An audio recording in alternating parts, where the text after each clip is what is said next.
the smartest way to lose your chest fat in 4 simple keys. I've had confidence crushing man boobs, and today I have proud pecs that help me achieve pro bodybuilder status. And I'm gonna share with you the 2 tactics to fix your chest and lose the fat for good. Tactic number 1 will include 3 underrated exercises that you must do to shape your chest. Tactic 2 will be how to lose the fat around the chest. We'll talk about spot reduction, if that's even possible, and we'll dive into the signs and strategies that you need to follow to lose the fat. But don't get me wrong, your only job is to put to work the information I'm going to give you in this video. The good news is that I can guarantee if you follow these 4 keys, you will get the exact same results I did. How am I so confident? Look at all of my previous clients who had chest fat. Tori, Dominic, Dr. Adrian, Gary, Donnie, Avalons. You get the point. Hi, my name is Dr. Michael Diamonds. I'm a scientist, I'm a medical doctor, and a professional natural bodybuilder. Let's not waste time and dive straight into tactic number 1, which are the 3 underrated exercises you must do. This way, you'll maintain an amazing, strong, powerful looking chest, even at higher body fat percentage. So the smartest way to train your chest is through understanding its anatomy. The first exercise I'll give you is the most underrated and what made the biggest difference in my opinion. The pectoralis major is the most superficial muscle of the pectoral region. It's a large, fan-shaped muscle, and it's composed of the sternal head and the clavicular head. The insertion of the pectoralis major is the lateral lip of the intertubercular sulcus of the humerus. This is one of the reasons why we want you to have your elbows tucked instead of flaring out when you're pressing. Tucking your elbows during a chest pressing movement is important for optimizing your pec activation, protecting your joints, and ensuring a balanced muscle development, and also maintaining efficient bar path. Given the pectoralis major's insertion on the humerus, a moderate tuck around 45 to 60 degrees aligns with the natural line of pull, reducing the shoulder stress and enhancing your performance. There are 2 heads of the pectoralis major, the clavicular head and the sternal head, which we'll reference later. The function of the pectoralis major is threefold and dependent on which heads of the muscles are involved. For the purpose of this video, I've divided the chest anatomically into 3 different parts. The reason for this will be explained shortly. The pecs are divided according to its origin. Pars clavicularis, which contains descending fibers, the upper part, pars sternocostalis, the lateral fibers, the middle part, and pars abdominalis, the ascending fibers, the lower part. While there are no upper and lower chest muscles, it's a physiomechanical matter, of course, that different exercises and working angles will stress ascending, descending, and lateral fibers to a different degree. So it may be impossible to isolate certain fibers. It is possible to shift the main workload from one strand to the other by selecting appropriate exercises. The first exercise really helped me develop an amazing shape to the chest where majority of the tissue is. Exercise 1, focusing on pars scastalis. We want to shift tension to the meatiest portion of the pec, which is the lower pec. It's all about biomechanics. On a decline angle, your arms move in a downward arc that perfectly aligns with the muscle fibers of the lower chest. This focuses on the workload on the sternal portion of the pectoralis major, while your shoulders and triceps will take a back seat, which is exactly what we want. Comparing that to weighted dips, which are fantastic for your overall chest and triceps, but isolating the lower chest precisely is what we want. The decline bench is like laser targeting that exact area that we want to develop. The decline bench press is performed on a tilted downward bench, typically -15 to -30 degrees, consistently ranks high for lower pec activation. If at your gym, for whatever reason, you don't have a decline machine, a bit of a riskier move, so be careful, but you can use a step-up platform to be able to create that -15 to 30 degrees adjustment. And this feels secure to create that negative decline, and we press. There's a study by Crispiano and colleagues in 2016, and they referenced this in a meta-analysis, and it showed that the decline bench press at -30 degrees elicited 43.3% maximum voluntary contraction for the sternal portion, compared to 41.4% for the horizontal bench press. So we want to do a decline bench. Exercise number 2, the dumbbell bench press over the barbell bench. And let me explain. When comparing the dumbbell bench to the barbell bench press, the question of superiority is based on 3 key metrics. Number 1 is muscle activation. Number 2 is strength development. And 3, injury prevention. For muscle activation, we use electromyography or EMG, which is a scientific tool that measures the electrical activity in your muscles when you flex. This acts like a microphone for your muscle fibers to say, hey, this is working more than the other. One of the primary advantages of the dumbbell bench press is that it has higher muscle activation, particularly for the chest muscles, the pectoralis major and the anterior deltoids. A study by Farias and colleagues in 2017 published in the Journal of Strength and Conditioning Research compared the muscle activation across 3 bench press modalities: the Smith machine, the dumbbell, and also the barbell, followed by tricep extension. The results indicated that the dumbbell bench press presented greater EMG activity for the pectoralis major and the anterior delt muscles compared to the barbell bench press and the Smith machine bench press with statistical significance. This suggests that the dumbbells are more effective at stimulating these key muscles, which is essential for chest development. The increased activation is likely due to the independent arm movement in each arm, which requires more effort from the stabilizing muscles and also just enhancing overall muscle recruitment. This is relevant for muscle hypertrophy. A higher muscle activation can lead to greater micro damage and subsequent growth during recovery. The second reason is range of motion, unlocking greater muscle potential with dumbbells in each arm that can move freely, enabling a deeper stretch at the bottom and also better contraction at the top, which is not possible with the fixed path of a barbell. This extended range of motion can increase muscle activation, and this is even evidenced by a 2016 paper from the Journal of Strength and Conditioning Research, which found that the dumbbell press elicited significantly higher pectoralis activation than the barbell bench press. The impact of range of motion on muscle growth is further supported by research, which suggests that longer ranges of motion tend to lead to more muscle growth due to an increased time under tension and also stretch-mediated hypertrophy. For example, when lowering dumbbells, the arms can move outward and downward more naturally, engaging the chest muscles through a wider arc, potentially leading to better results for those aiming to build a bigger chest. And then repetition and training volume.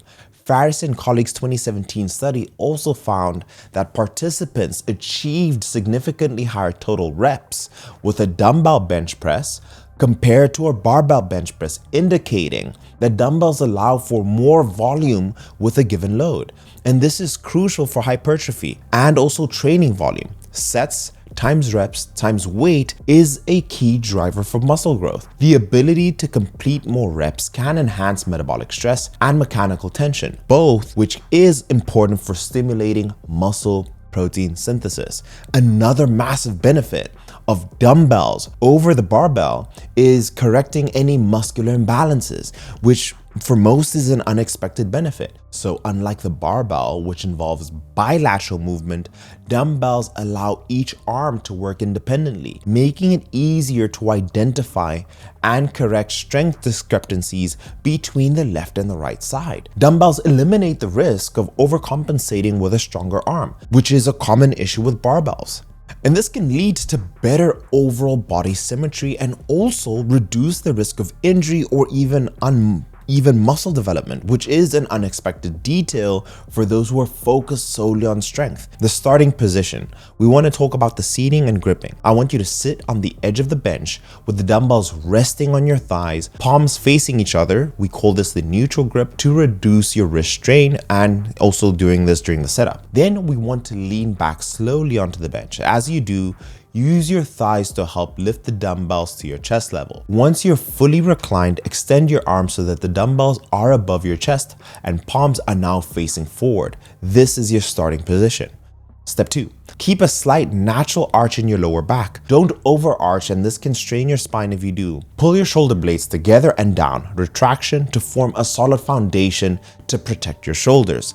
Rest your head flat on the bench to keep your neck in a neutral, safe position. And then we want to focus on the descent, the eccentric phase in step 3, lowering the dumbbells. Take a deep breath in and slowly lower the dumbbells to the sides of your chest. Your elbows should angle about 45 degrees from your body. This will reduce the shoulder stress and it targets the chest efficiently. We want to lower until your upper arms are parallel to the floor or just slightly below, stretching your chest fully. The way I like to think about it is, are the dumbbells touching my chest? And don't let your elbows drop too low, as this can overstretch your shoulders. And then the concentric phase. Press up, breathe out, and press the dumbbells back up and straighten your elbows. Focus on squeezing your chest as you lift, not just moving the weights to maximize that muscle engagement. Move the dumbbells upward in a slight arc, bringing them close together but not touching at the top for that extra squeeze. Now, just stop short of fully locking your elbows out to keep tension on your chest and also to avoid stressing your joints. Now, with repetitions, we want controlled tempo. We want to aim for smooth rhythm, about 2 seconds to lower the dumbbell and 1 to 2 seconds pressing them up. This pace allows your muscles to work very hard. And after finishing the reps, lower the dumbbells back to your chest when you use your thighs to help them guide and sit up carefully. Let's move on into the third and final exercise that I want you to do. The incline press, targeting the upper chest, the pars clavicularis. Trebs and colleagues in a 2010 study found that bench angles of 44 to 56 degrees resulted in greater activation of the upper pectoralis compared to the horizontal bench. The EMG data from Boak, Burns, and Buskey shows that the incline bench press with an angle of 45 degrees provides 69% more tension stimulation in the upper chest. In other words, the descending fibers of pars clavicularis are optimally stimulated, and as this bro science will tell you, bring your upper pecs up at that angle. I have always picked the dumbbell bench over the barbell for all the reasons that I've mentioned earlier: the greater range of motion, the safety, and also just hitting those upper pecs in a much more natural movement. I like putting the dumbbell at the end of my knee so that when I kick it up, it has a good momentum. Here, you want to have your shoulders tight, right? And your scapula retracted so that when you lay back, that your back is positioned to be stable. Shoulders tight, scapula retracted, kick up, and lay. At this position, I'll now open my elbows to about 90 degrees, lay my head, and press.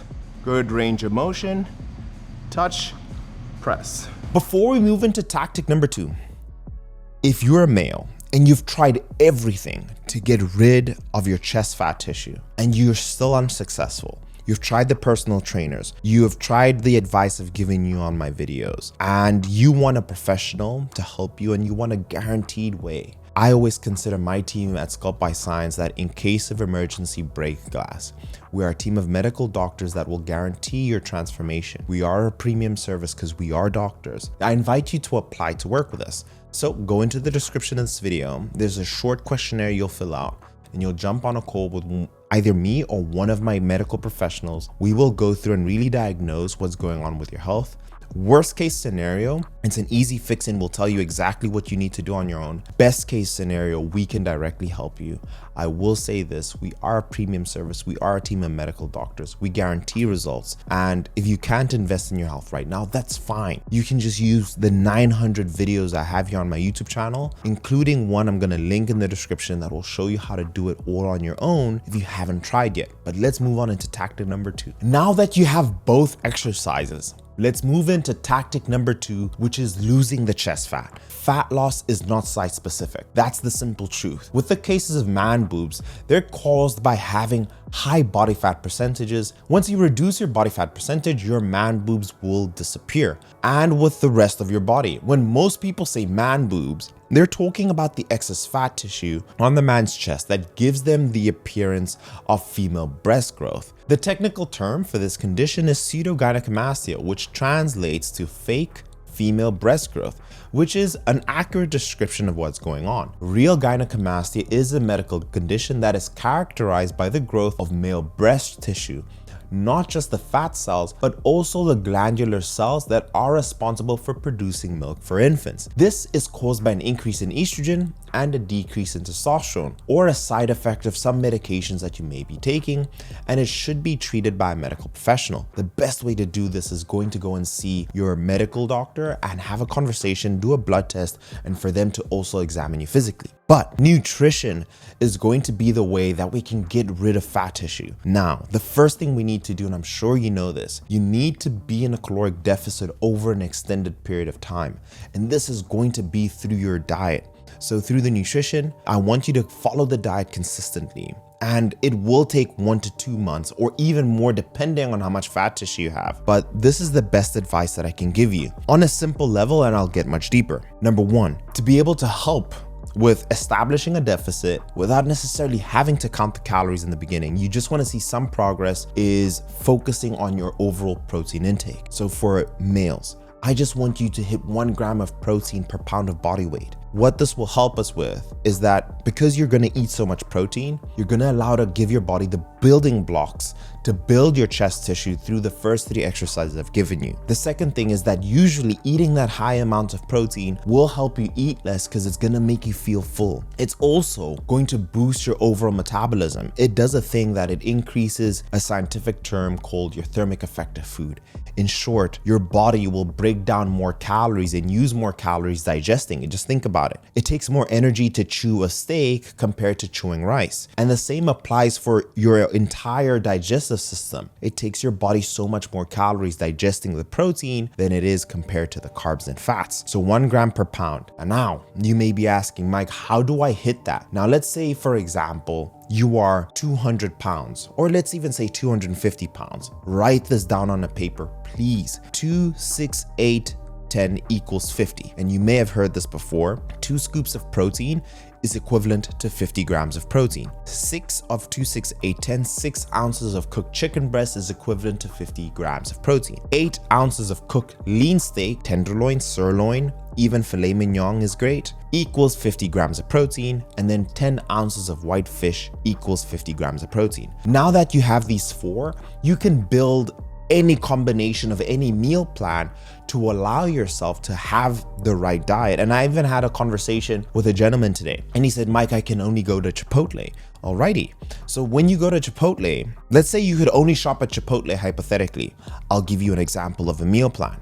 So in the morning, let's say you're 250 pounds. In the morning, I want you to have a black coffee. And then for early lunch, I want you to have a double scoop of whey protein. Those 2 scoops are gonna give you 50 grams of protein. Then we want you to have a late lunch at Chipotle. And I want you to ask the server to say, hey, just ask them, hey, how many ounces of chicken breast is in 1 scoop? And they may say something like it's 6 ounces of chicken breast in the 1 scoop to make your tortilla wrap. Perfect. Tell them, hey, can I get double protein? Can I have 2 scoops of that? So if you're going from 6 ounces of cooked chicken breast to 12, that already is 100 grams of protein. So just ask them, how many is in there? And then you'll go again for dinner, and then you can decide if you want to have your salsa. I highly recommend that. And ask them for half pinto beans and ask them for half rice, and then have half of your veggies in there, right? Roasted veggies in your bowl from Chipotle. And then let's say you go to Chipotle again for dinner, ask them, hey, in your scoop of steak, in your scoop of lean steak, how many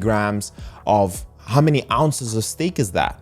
If they tell you it's 4 ounces, you know to get to 50, you need to have 8 ounces. So you can ask them for 4 scoops so that you can get that 16 ounces of steak, and that will give you another 100 grams. So from your shake, you got 50, from your lunch chicken bowl, you got 100, and from your dinner chicken bowl, you got another 100, and there you have 250. That's all you need to do in terms of the protein intake. And then finally, To be able to tap into fat stores, walking is the simplest thing you can do. And I tell everybody, set yourself a minimum goal and don't go under that number. I've made a video recently talking about hitting 15,000 steps daily and you will see fat tissue melt off. So that's the third recommendation that I'll make as a bonus for everybody. But that's the overall tactic. Establishing a caloric deficit, but at least making sure you're hitting your protein intake. And then finally, as a bonus, if you can walk, it is going to help you tremendously in terms of tapping into fat stores. And in the experience with me and my clients, the extra fat tissue around the chest does melt off. It's usually an area where males can store fat,